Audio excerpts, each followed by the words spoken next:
हर साल की तरह इस बार भी बाढ़ ने बिहार में दस्तक दे दी है।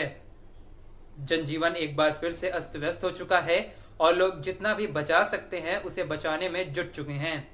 लेकिन इन सभी के बीच सबसे बड़ा सवाल यही है कि आखिर कब तक बिहार की जनता इस समस्या को झेलती रहेगी।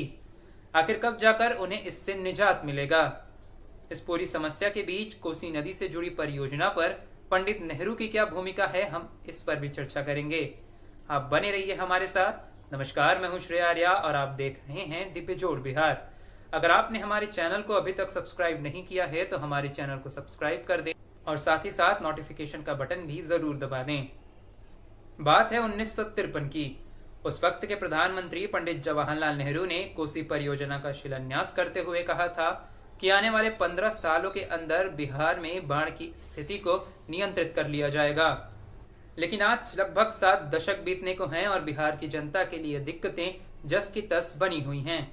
1952 में जहां 25 लाख हेक्टेयर का क्षेत्र बाढ़ से प्रभावित होता था, वहीं आज यह बढ़कर 68 लाख हेक्टेयर जा पहुंचा है। पूरे देश के बाढ़ प्रभावित इलाकों में 16.5% इलाका बिहार का ही है। नतीजन यह देश की 22% आबादी को बुरी तरह से प्रभावित करता है। अब आपके मन में यह सवाल उठ रहा होगा कि आखिर हर साल बिहार में बाढ़ क्यों आती है।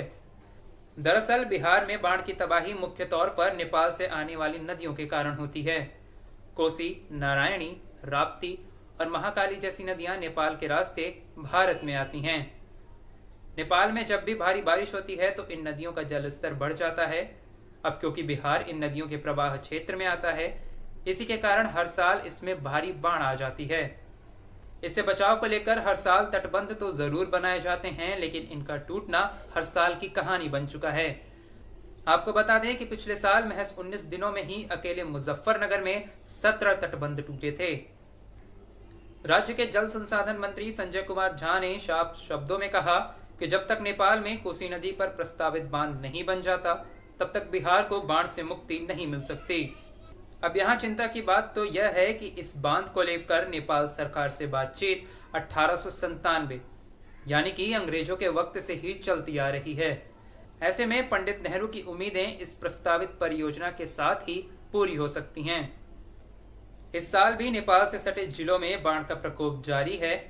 ड्रोन कैमरा की मदद से निगरानी भी रखी जा रही है, लेकिन हर साल की भांति सब कुछ उजड़ जाने के बाद शुरुआत से बचने का दर्द तो बिहार की जनता को ही झेलना है।